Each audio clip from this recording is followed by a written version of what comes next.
يوم يقوم الروح والملائكة صفا لا يتكلمون إلا من أذن له الرحمن وقال صوابا.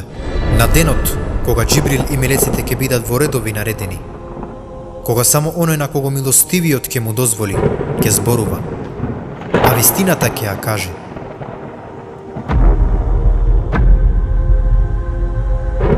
Кој е тој на кого Ар-Рахман ќе му даде право на зборување, кога никој ќе нема право на збор на денот на проживувањето?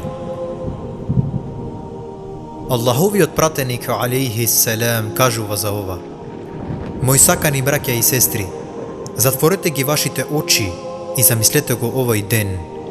Замислете една земја како пустина, една огромна пресушена земја, и замислете го следното сценарио.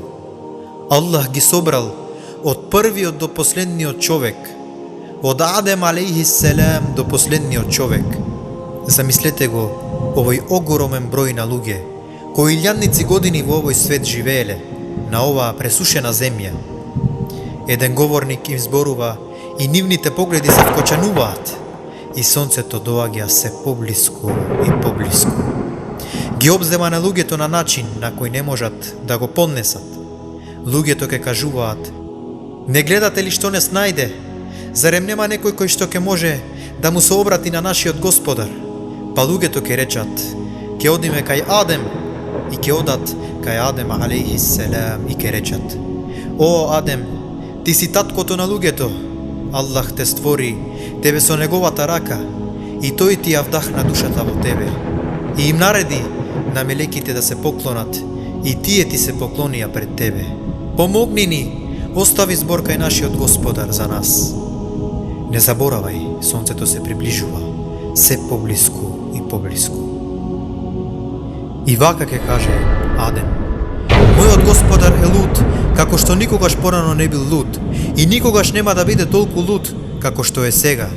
Тој ми нареди да се држам подалеку од едно дрво, а јас не го послушав.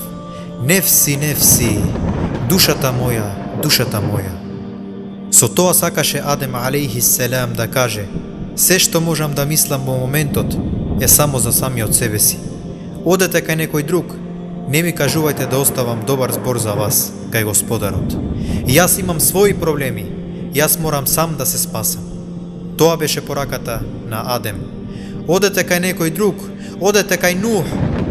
Па рекоа: о Нух, ти си првиот пратеник кој бил испратен на земјата и Аллах те нарече благодарниот роб. Можеш ли да оставиш добар збор кај нашиот Господар за нас? Зарем не гледаш во каква ситуација се наоѓаме? Мојот Господар е луд, како што никогаш порано не бил луд и никогаш нема да биде толку луд како што е сега. И имаше од мене една дова која ја направив против мојот народ. 950 години Нух го предупредуваше својот народ. 950 години. Имав само едно право на дова и тоа едно право на дова го искористив за дова против мојот народ. Во сура Нух не известува Аллах субханаху ва та'ала за тоа. И Нух рече: Господару мој, не оставај на земјата ниту еден неверник. Се сеќавам, о Аллах, на тоа кога мојата дова ја искористив против мојот народ. Се сеќавам. Нух алейхи селам е во паника. Драги браќа и сестри, ова се пратеници за кои зборуваме. Гледате ли во каква ситуација се? Гледате ли во каков страв се? Го сваќате ли преоптеретувањето на овој ден? Кој сме ние? Која е нашата позиција? Нух алейхи селам е во паника, бидејќи една единствена дова упатил против својот народ. Луѓе кои го третираа како ѓубре 950 години. Тие него го исмејуваа, дури и Аллах го исмејуваа. И Нух алейхи селам направи една дова, само една, и поради тоа е во преголем страв. И потоа кажа тој: о душо моја, о душо моја, нефси, нефси. Одете кај Ибрахим алейхи селам.